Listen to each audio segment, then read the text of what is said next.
देखिए, हम इतिहास तो बदल नहीं सकते ना। 1911 में जिन्ना साहब ये मुसलमान वक्फ एक्ट लेकर आए और 1954 तक ये जिन्ना एक्ट के तौर पर ही जाना जाता रहा। इस देश में मुसलमानों के नाम पर अलग कानून, हिंदुओं के नाम पर अलग कानून, उसने जो है भारत का बंटवारा कर दिया, पाकिस्तान बन गया। इसके बाद जो वक्फ है, पैगंबर मोहम्मद साहब ने जब वक्फ स्टार्ट किया या उन्होंने कहा कि वक्फ करना चाहिए गरीबों के लिए, बड़ा अच्छा कॉन्सेप्ट था। उसको पहला यहूदी मुकर्रबिल था जिसने कि पहला वक्फ किया। मदीना में उसने 7 अपने बगीचे दिए, उसने विल में दिया। वो 625 में मारा गया लड़ाई में, और वो सारे जो है मोहम्मद साहब ने उसको, पैगंबर मोहम्मद ने इसको चैरिटेबल वक्फ के तौर पर स्टार्ट किया। इसका मतलब ये है कि इसका हिंदू मुसलमान सिख ईसाई से कोई मतलब नहीं है।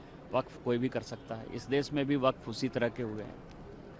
जब जब चुनाव हुआ, कांग्रेस ने केवल मुस्लिम वोट बैंक की पॉलिटिक्स और अलग पाकिस्तान बनाने के चक्कर में वक्फ में संशोधन करके मुसलमानों को बरगलाने का प्रयास किया। चाहे 1995 में वक्फ व यूजर हो, चाहे 2013 में। दोनों चीज़ें यदि आप देख लीजिएगा तो चुनाव से था। हम लोकसभा चुनाव में जाने वाले थे 1995-96 में भी, और उसके बाद 2014 में। तो ये दोनों एक्ट थे। अब इन चीज़ों में 60 मीटिंग हो चुकी ज्वाइंट पार्लियामेंट्री कमेटी की। जब ये वक्फ बिल आया तो अपोजिशन ने कहा कि ज्वाइंट पार्लियामेंट्री कमेटी बनाइए, चर्चा करिए।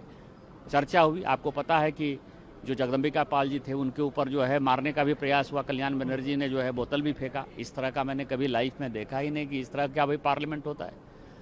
आज भी बिजनेस एडवाइजरी कमेटी में, संयोग से मैं भी उस कमेटी में मेंबर हूँ, आज स्पीकर साहब ने कहा कि 8 घंटे कर लेते हैं, इसके बाद यदि हाउस का सेंस होगा और बढ़ाना होगा तो और बढ़ाएंगे।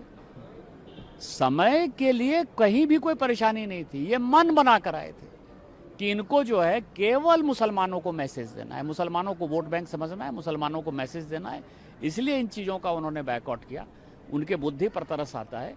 वक्फ अच्छा बिल है और इसको पास होना चाहिए। तो कैसे कहते हैं कि भाई हम जो ये अनकॉन्स्टिट्यूशनल है, आप इस पॉइंट पे क्या कहेंगे? किस बात के लिए अनकॉन्स्टिट्यूशनल है? समानता का अधिकार आर्टिकल 14, 15, 16 क्या कहता है? आर्टिकल 25 क्या कहता है? कि सभी रिलीजन बराबर हैं, इक्वलिटी है। मुसलमानों के लिए आप विशेष तरजीह दे दीजिए और उसके बाद जो है हिंदुओं को जो है मार दीजिए, जैन को मार दीजिए, कैथोलिक को मार दीजिए, ईसाई को मार दीजिए। आज सारे लोग साथ हैं ना। जैन इसके पार्ट नहीं है, बुद्ध इसके पार्ट नहीं है, सिख इसके पार्ट नहीं है, क्रिश्चियन इसके पार्ट नहीं है। इस देश, ये देश जो है हिंदू, मुस्लिम, सिख, ईसाई, जैन, सिख, बौद्ध सबका है ना।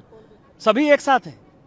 केवल कुछ लोग जो वक्फ के नाम पर राजनीति करते हैं, जो मुसलमान बड़े लोग हैं, जो पॉलिटिशियन हैं, उन्होंने वक्फ की संपत्ति पर कब्जा कर लिया है। उनका जो है अथॉरिटी खत्म हो रहा है। इस कारण से वो मुसलमानों को भड़का रहे हैं। किन गरीबों को आपने कितना स्टाइपेंड दिया, किन गरीबों के बच्चियों की शादी की, किन गरीब के बच्चों को आपने पढ़ाई लिखाई किया। वक्फ का जो टोटल कॉन्सेप्ट है उसके बारे में चर्चा करिए ना।